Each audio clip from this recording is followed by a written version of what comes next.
Well, that's the thing. Like the States are like the number one exporter of weird news. Like the creator in Rick and Morty called it domestic.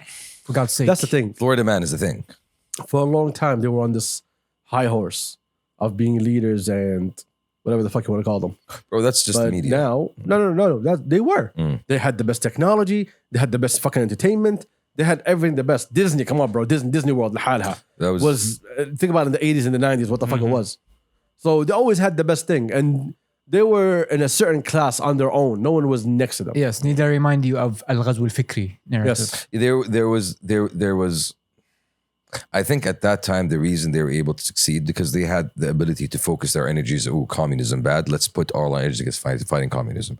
When you ended up, when they ended up winning that fight, where else are you going to spend your energy? I completely disagree. Yeah. The only thing that's happened is that as media literacy and media access and communication became more equal, we could see the bullshit because it was all like, no offense. They controlled the narrative. They 30 years ago, you didn't have media, you didn't have like television production, you didn't have. 30 years ago, you actually did. CNN just started. But so I get your point. I'm talking from us, our region. We could not compete because they had a head start. Yeah. Movies, whatever. Like they could like just by the fact of flooding the market with their values, their culture, whatever, they could dominate.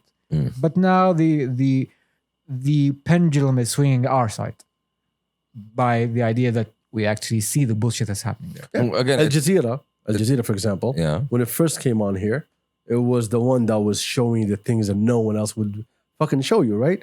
So you got the sense of belief that these people will always tell you the truth. But they came so late to the game that then the industry changed, then we all understood that media is just a fucking game. So they couldn't really push the plot that they wanted to push the way they wanted to push it. Because now we understand what's going on. Before, a journalist was highly respected back in the day. It was something to look up to. Oh, this guy's a journalist. When you talk to Jasmine, when she speaks about journalism and these like old, she gave me a name. I forgot her name. I'm sorry, Jasmine. But when she was telling me, she's like, I went to the same college that she went to. And like you felt the passion that she had. But with today's media, what we see, and we see all these bought off journalists and all this shit. Now you don't respect journalists in the same exact way you did before. The standards are no longer there. And they're no longer upheld like they once upon time. The idea that journalism is a pursuit of objectivity now is kind of a laughing stock. There is no such thing as objectivity. Everybody has their own facts. Every journalist, I'm speaking from the Western side of things. Every journalist is basically an activist or has an angle. All the time. The editor and fucking chief. Let's be very blunt. What's the name of that dude, that loser in Lebanon who works for the New York Times? I'm sure y'all remember his name. Ben something. Ben Hubbard.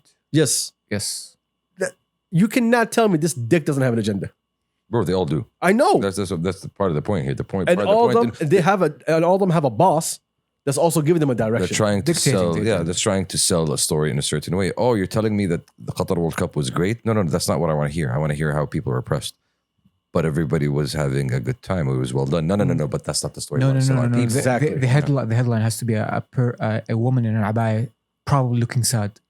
She's not looking sad. Photoshop her looking sad. Every time I see a journalist, a foreign journalist, leave the country, I get happy.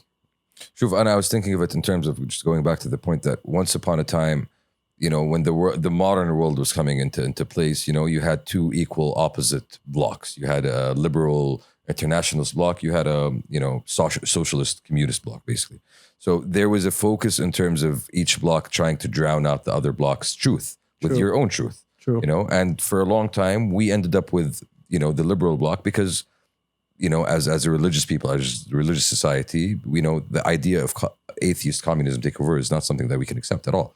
So following that's when I feel the liberal international order started losing its focus, because at the end of the day, instead of being able to focus on, fighting something else, it just ended up blowing its own head up.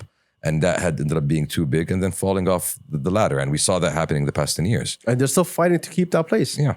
And act like they did nothing wrong. And that's when the awareness from our end came in. Okay, wait a minute. These guys are just looking out for their own set of values and their own set of point of views.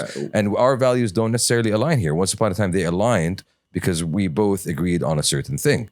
you know. But nowadays we no longer align because obviously you have your own set of priorities. We saw the hypocrisy. Yeah, you have your own set of priorities that don't that we know for a fact don't align with ours. You are not looking out for us. You're just looking out for you. Yeah, I think.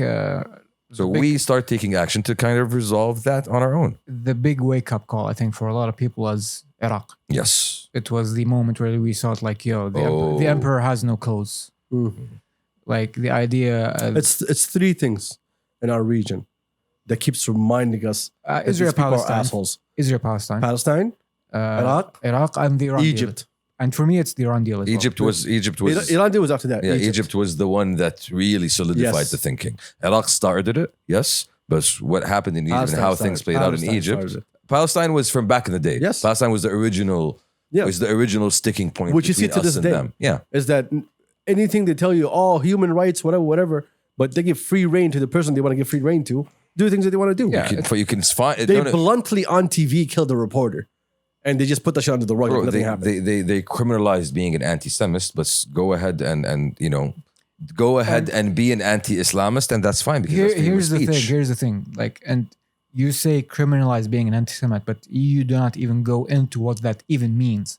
Like in Germany, wearing a Palestinian kufiya gets you in jail. Walking around with the Palestinian flag in Berlin gets you in jail. Yes. Nowadays, same thing in Israel. If you raise the flag in public, that's liable to, what was it? Public disorder.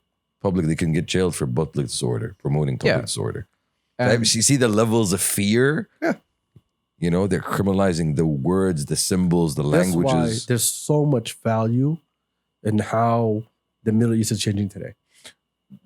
True. Bro, just to follow that point, that's for me, one of the most beautiful things about the World Cup happening in Qatar was that you ended up seeing the Palestinian flag everywhere.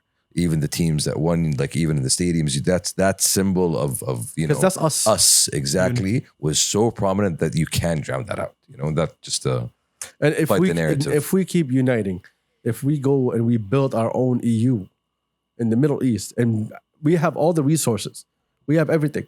If we build our own thing, we don't have to abide by the rules. You don't need to anymore. We don't need to. Yes. They need to abide by. Look what's happening right now. Like they tried their best, the Democrats, to ruin Saudi. It failed. And they failed miserably, and now they're on their fucking knees every single time. Mm-hmm. When is the last time Biden was talking shit? What does he still around Aslan? I haven't seen Biden forever talking shit because he can't talk shit no more. Can he talk, Aslan? No. There's someone who puts a hand up his ass and just moves him around for a little bit. It's too drowsy, my guy. Just trying to stay up. But yeah, I think the direction that we move in as a country and as a region, I think that just benefits us more than anything else. Inshallah. Yeah. Inshallah. And that's the trend. Focus on us, building us. Fuck the noise. Forget about that. Slowly but surely, we as a collective are realizing we can look the entire world in the face and say, no, homie, we're good. We are good. Exactly. That's what we were talking about the last episode, our own internet. Yes. Will we block it off if we have all the information that we need? Of course we would. And we're getting to that point where we're having our own entertainment. We're having our own tourism. We're having our own...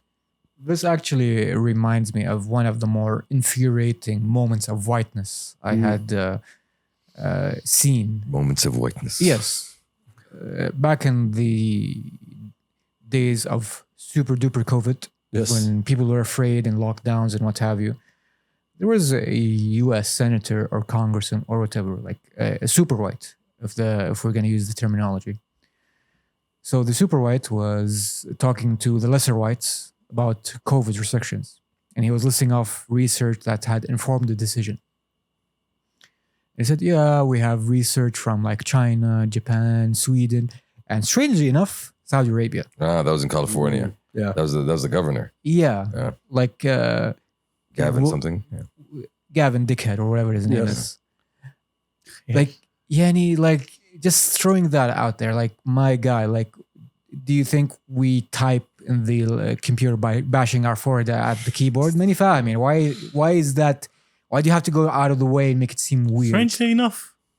Mr. Feek, number one, Mr. Feek. Yeah, no offense. How do you have technology? You have, cutting edge, digital applications that are unparalleled in the world? How? Not even that. It's the thing that, my guy, we have our shit together during COVID. You did not. You started stealing vaccines. We got here and supplied it for free for everyone. But that doesn't support the narrative that they're the good guys. But it got worse.